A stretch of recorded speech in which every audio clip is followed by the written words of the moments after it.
ಇನ್ನು ಗೃಹಲಕ್ಷ್ಮಿ ಯೋಜನೆಯ ಅಡಿ 2,000 ಹಣವನ್ನ ಪಡೆಯೋದಕ್ಕೆ ಹಾಗೆ ಉಚಿತ ವಿದ್ಯುತ್ ಅನ್ನ ಪಡೆಯೋದಕ್ಕೆ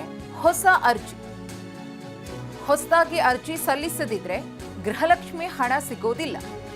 ಗೃಹಲಕ್ಷ್ಮಿ ಗೃಹಜ್ಯೋತಿಗೆ ಮರು ಅರ್ಜಿಯನ್ನ ಸಲ್ಲಿಕೆ ಮಾಡೋದು ಕಡ್ಡಾಯ.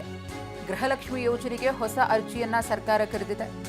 ಹೊಸದಾಗಿ ಅರ್ಜಿಯನ್ನ ಸಲ್ಲಿಸಬೇಕಿರುವ ಫಲಾನುಭವಿಗಳು ಅರ್ಜಿ ಸಲ್ಲಿಸದೇ ಇದ್ರೆ ನೀವು ಯೋಜನೆಯ ಫಲಾನುಭವಿಗಳಾಗೋದಿಲ್ಲ. ಸರ್ಕಾರದಿಂದ ಗುರುತಿನ ಚೀಟಿ ವಿತರಣೆ ಫಲಾನುಭವಿಗಳಿಗೆ ಗೃಹಜ್ಯೋತಿ ಮತ್ತು ಗೃಹಲಕ್ಷ್ಮಿ ಪರಿಷ್ಕರಣೆಗೆ ರಾಜ್ಯ ಸರ್ಕಾರ ಮುಂದಾಗಿದೆ. ಅನಗತ್ಯವಾಗಿ ಹಣ ಪೋಲಾಗೋದನ್ನು ತಪ್ಪಿಸುವುದಕ್ಕೆ ರಾಜ್ಯ ಸರ್ಕಾರ ತೆಗೆದುಕೊಂಡಂತಹ ನಿರ್ಧಾರ. ಕುಟುಂಬದ ಯಜಮಾನಿಗೆ ಗೃಹಲಕ್ಷ್ಮಿ ಸೌಲಭ್ಯ ಅಂದರೆ ಪ್ರತಿ ತಿಂಗಳು ಯಜಮಾನಿಗೆ 2,000 ರೂಪಾಯಿಯನ್ನ ಕೊಡಲಾಗ್ತಿದೆ. ಅಂತ್ಯೋದಯ, BPL, APL ಕಾರ್ಡ್ಗಳಲ್ಲಿ ಯಜಮಾನಿ ಇದು ಗೃಹಲಕ್ಷ್ಮಿ ಪಡೆಯಲು ಇರಬೇಕಾದಂತಹ ಮಾನದಂಡಗಳು. ಯಜಮಾನಿ ಅಂತ ನಮೂದಿಸಿರುವಂತಹ ಮಹಿಳೆಯರು ಗೃಹಲಕ್ಷ್ಮಿ ಯೋಜನೆಯ ಹಣವನ್ನು ಪಡೆಯೋದಕ್ಕೆ ಅರ್ಹರಾಗಿರ್ತಾರೆ. ಯಜಮಾನಿ ಅಥವಾ ಪತಿ ಆದಾಯ ತೆರಿಗೆ ಪಾವತಿದಾರರಾಗಿದ್ದಲ್ಲಿ ಈ ಯೋಜನೆಯ ಸೌಲಭ್ಯವನ್ನು ಪಡೆಯೋದಕ್ಕೆ ಅರ್ಹರಾಗಿರೋದಿಲ್ಲ. ಅಂದರೆ ಟ್ಯಾಕ್ಸ್ ಕಟ್ತಾ ಇದ್ರೆ ಈ ಯೋಜನೆಯ ಅಡಿಯಲ್ಲಿ ಅಂಥವರು ಬರೋದಿಲ್ಲ. ಯಜಮಾನಿಯ ಪತಿ GST ಪಾವತಿದಾರರಾಗಿದ್ದರೆ ಗೃಹಲಕ್ಷ್ಮಿ ಯೋಜನೆಗೆ ಸಂಬಂಧಪಟ್ಟಂತೆ ಆ ಯೋಜನೆಯನ್ನು ಪಡೆಯಲು ಅವರು ಅರ್ಹರಾಗಿರೋದಿಲ್ಲ. ಈ ಸೌಲಭ್ಯದ ಅಡಿ ಅವರು ಬರೋದಿಲ್ಲ. ಇದು ಮಾನದಂಡಗಳು. ಮನೆ ಯಜಮಾನಿಯ ಆಧಾರ್ ಕಾರ್ಡ್ನ ಪ್ರತಿಯನ್ನ ಸಲ್ಲಿಕೆ ಮಾಡಬೇಕಾಗುತ್ತೆ. ಅರ್ಜಿ ಸಲ್ಲಿಕೆಗೆ ಬೇಕಾಗಿರುವಂತಹ ಡಾಕ್ಯುಮೆಂಟ್ಸ್ ಇದು. ಆಧಾರ್ ಜೋಡಣೆಯಾಗಿರುವಂತಹ ಬ್ಯಾಂಕ್ ಪಾಸ್ಬುಕ್ ಅನ್ನ ಕೂಡ ಸಬ್ಮಿಟ್ ಮಾಡಬೇಕಾಗುತ್ತೆ. ಯಜಮಾನಿಗೆ ಸಂಬಂಧಪಟ್ಟಂತಹ ದಾಖಲೆಗಳು, ಯಜಮಾನಿಯ ಹೆಸರಿನಲ್ಲಿರುವಂತಹ ರೇಷನ್ ಕಾರ್ಡ್ ಕೂಡ ಇಲ್ಲಿ ದಾಖಲೆಯಾಗಿ ಪರಿಗಣಿಸಲಾಗುತ್ತೆ. ಅರ್ಜಿ ಸಲ್ಲಿಕೆ ಮಾಡುವುದು ಹೇಗೆ? ಸೇವಾ ಸಿಂಧು ಪೋರ್ಟಲ್ ಮೂಲಕ ಅರ್ಜಿಯನ್ನ ಅರ್ಹ ಫಲಾನುಭವಿಗಳು ಸಲ್ಲಿಕೆ ಮಾಡಬಹುದು. ಆಧಾರ್ ಮೊಬೈಲ್ ನಂಬರನ್ನು ಬಳಸಿ ರಿಜಿಸ್ಟ್ರೇಷನ್ ಮಾಡಿಕೊಳ್ಳುವುದಕ್ಕೆ ಇಲ್ಲಿ ಅವಕಾಶ ಇರುತ್ತೆ. ಗ್ರಾಮ 1, ಬೆಂಗಳೂರು 1, ಕರ್ನಾಟಕ 1 ಈ ಕೇಂದ್ರಗಳಲ್ಲಿ ಅರ್ಜಿಯನ್ನ ಸಲ್ಲಿಕೆ ಮಾಡಬಹುದು ಮತ್ತು ನಾಡ ಕಚೇರಿಗಳಲ್ಲೂ ಕೂಡ ನೋಂದಣಿಗೆ ಅವಕಾಶ ಇರುತ್ತೆ.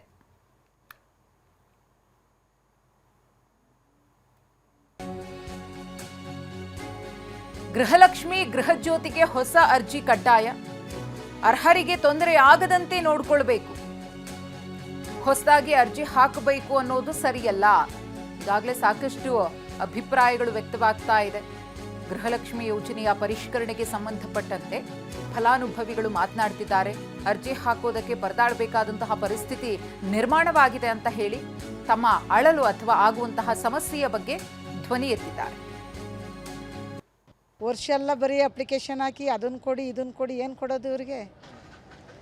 ಆಲ್ರೆಡಿ 3 ವರ್ಷ ಮುಗ್ದೋಯ್ತು 3 ವರ್ಷ, ಇನ್ನು 2 ವರ್ಷ ತೊಂದರೆ ಆಗುತ್ತೆ. ಅದೇನನ್ನು ಅಂದ್ಕೊಂಡು ಈಗ ಅವ್ರಿಗೆ ಬೇರೆ ದುಡ್ಡು ಕೊಟ್ಟು ಅಪ್ಲಿಕೇಶನ್ನಿಗೆ ಅವೆಲ್ಲ ಮಾಡಬೇಕು. ಹಂಗೆ ಯಾರೂ ಮಾಡಿಕೊಡಲ್ಲ. ಎಲ್ಲರೂ ತಾನೇ ಹಾಕಿರ್ತಾರೆ ಓಟು, ಎಲ್ರಿಗೂ ಕೊಡಬೇಕು. ಕೊಡ್ತೀನಿ ಅಂತ ಹೇಳಿದ್ಮೇಲೆ ಎಲ್ರಿಗೂ ಕೊಡಬೇಕು. ಫಸ್ಟೆಲ್ಲ ಆದಮೇಲೆ ಮತ್ತೆ ಇನ್ನೊಂದು ಸರಿ ಬೇಕಿತ್ತ ಅನಿಸುತ್ತೆ.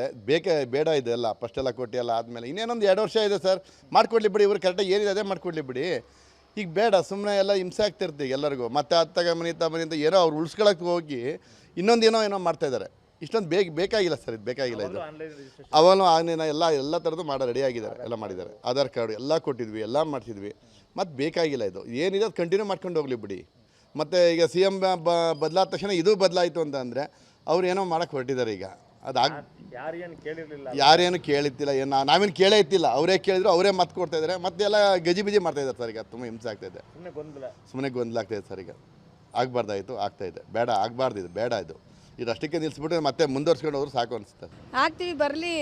ಗ್ಯಾಸಿಂದು ಆಗಿದೆಯಲ್ಲ 1,000 ಚಿಲ್ಲರೆ ಆಗಿದೆ. ನಾವು ಏನು ಮಾಡೋದು ಬಡವರು? ಮತ್ತೆ ಏನಕ್ಕೆ ಆಗದ? ಒಂದು ಸಿಲಿಂಡ್ರಿಗೆ ಏನೋ ಆಗೋದಲ್ವಾ? ಅದನ್ನು ನಿಲ್ಲಿಸಿದ್ರೆ ನಾವು ಏನು ತಿನ್ನೋದು, ಏನು ಮಾಡೋದು? ಹಾಸ್ಪಿಟ್ಲಿಗೆ ಎಲ್ಲ ಇದು ಮಾಡಿ ಇವ್ರಿಗೆ ಬೇಕಂತೆ ಇವರು ಯಾವಾಗ ಬೇಕಾವಾಗ ಕಾನೂನು ಮಾಡ್ಕೊಂಬಾರ್ದು ಸರ್. ಸಾರ್ವಜನಿಕರು ಏನು ಫಸ್ಟಿಂದ ಕೊಟ್ಟಿರ್ತಾರೆ ಅರ್ಜಿ ಆಗಲಿ ಯಾವುದು ಮತ್ತೊಂದಾಗಲಿ ತಗೊಂಡಿರ್ತಾರೆ. ಇವ್ರೀಗ 6 ತಿಂಗಳು ಬಿಟ್ಟು ಇವ್ರು CM ಚೇಂಜ್ ಆದರೆ ಅವ್ರು ಬಂದೊಂದು ರೂಲ್ಸು, ಇವರು ಒಂದು ರೂಲ್ಸು, ಅದೆಲ್ಲ ಮಾಡಬಾರ್ದು ಸರ್. ಏನಿರುತ್ತೆ ಅದು ಕಂಟಿನ್ಯೂ ಮಾಡ್ಕೊಂಡು ಹೋಗಲಿ. ಇನ್ನೊಂದು 2 ವರ್ಷ ಆಮೇಲೆ ನೋಡೋಣ, ಹೊಸ ಸರ್ಕಾರ ಬಂದಾಗ ನೋಡೋಣ. ಮತ್ತೆ ಮಾಡಿ ಏನು ಪ್ರಯೋಜನ ಇದೆ? ಅದನ್ನೇ ಕಂಟಿನ್ಯೂ ಮಾಡಿದ್ರೆ ಆಗೋಯ್ತು.